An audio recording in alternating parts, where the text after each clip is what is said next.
बहुत समय पहले की बात है। किसी नगर में एक बेहद प्रभावशाली महंत रहते थे। उनके पास शिक्षा लेने हेतु दूर दूर से शिष्य आते थे।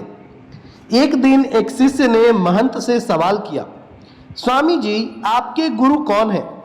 आपने किस गुरु से शिक्षा प्राप्त की है? महंत शिष्य का सवाल सुनकर मुस्कुराए और बोले, मेरे हजारों गुरु हैं।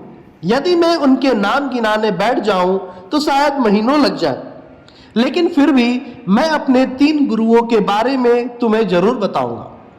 मेरा पहला गुरु था एक चोर। एक बार मैं रास्ता भटक गया था और जब दूर किसी गांव में पहुंचा, बहुत देर हो गई थी। सब दुकानें और घर बंद हो चुके थे, लेकिन आखिरकार मुझे एक आदमी मिला जो एक दीवार में सेंध लगाने की कोशिश कर रहा था। मैंने उससे पूछा कि मैं कहाँ ठहर सकता हूँ, तो वह बोला कि आधी रात हो गई है, इस समय आपको कहीं कोई भी आसरा मिलना बहुत मुश्किल होगा, लेकिन आप चाहे तो मेरे साथ आज की रात ठहर सकते हो। मैं एक चोर हूँ और अगर एक चोर के साथ रहने में आपको कोई परेशानी नहीं होगी तो आप मेरे साथ रह सकते हैं। वह इतना प्यारा आदमी था कि मैं उसके साथ एक रात की जगह 1 महीने तक रह गया। वह हर रात मुझे कहता कि मैं अपने काम पर जाता हूँ, आप आराम करो, प्रार्थना करो। जब वह काम से आता तो मैं उससे पूछता कि कुछ मिला तुम्हें? तो वह कहता, आज तो कुछ नहीं मिला, पर अगर भगवान ने चाहा तो जल्द ही जरूर कुछ मिलेगा। वह कभी निराश और उदास नहीं होता था और हमेशा मस्त रहता था। कुछ दिन बाद मैं उसको धन्यवाद करके वापस अपने घर आ गया। जब मुझे ध्यान करते हुए सालों साल बीत गए और कुछ भी नहीं हो रहा था, तो कई बार ऐसे क्षण आते थे कि मैं बिल्कुल हताश और निराश होकर साधना छोड़कर लेने की ठान लेता था।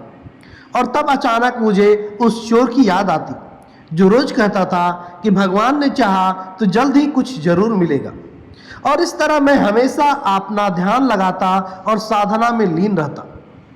मेरा दूसरा गुरु एक कुत्ता था। एक बहुत गर्मी वाले दिन में कहीं जा रहा था और मैं बहुत प्यासा था और पानी की तलाश में घूम रहा था कि सामने से कुत्ता दौड़ता हुआ आया। वो भी बहुत प्यासा था। पास ही एक नदी थी। उस कुत्ते ने आगे जाकर नदी में झांका तो उसे एक और कुत्ता पानी में नजर आया जो कि उसकी अपनी ही परछाई थी। कुत्ता उसे देख बहुत डर गया।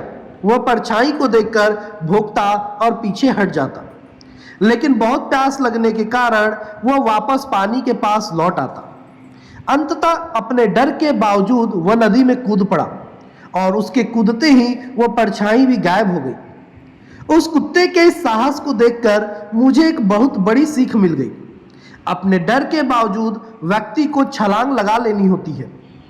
सफलता उसे ही मिलती है जो व्यक्ति डर का साहस से मुकाबला करता है। मेरा तीसरा गुरु एक छोटा बच्चा है।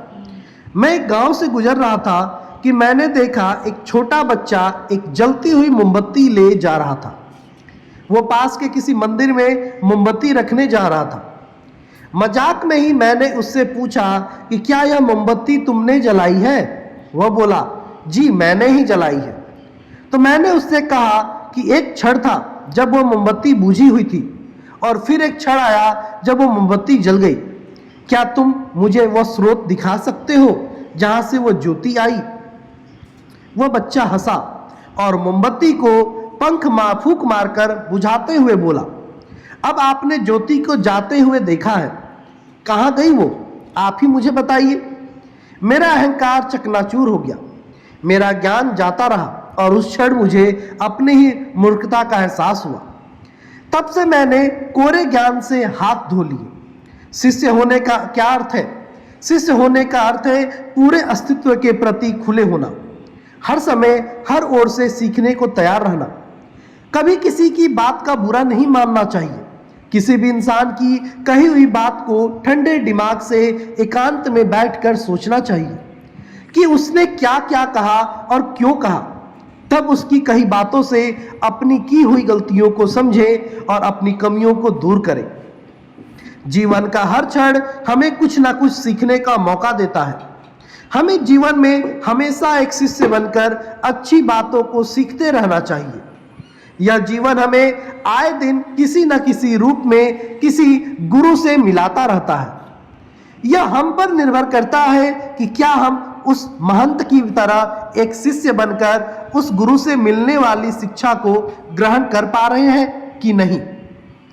दोस्तों, आपको ये कहानी कैसी लगी कृपया कमेंट जरूर करें, और अगर आप मेरे चैनल पर नए हैं तो चैनल को सब्सक्राइब करके बेल आइकन को दबा दें। धन्यवाद दोस्तों।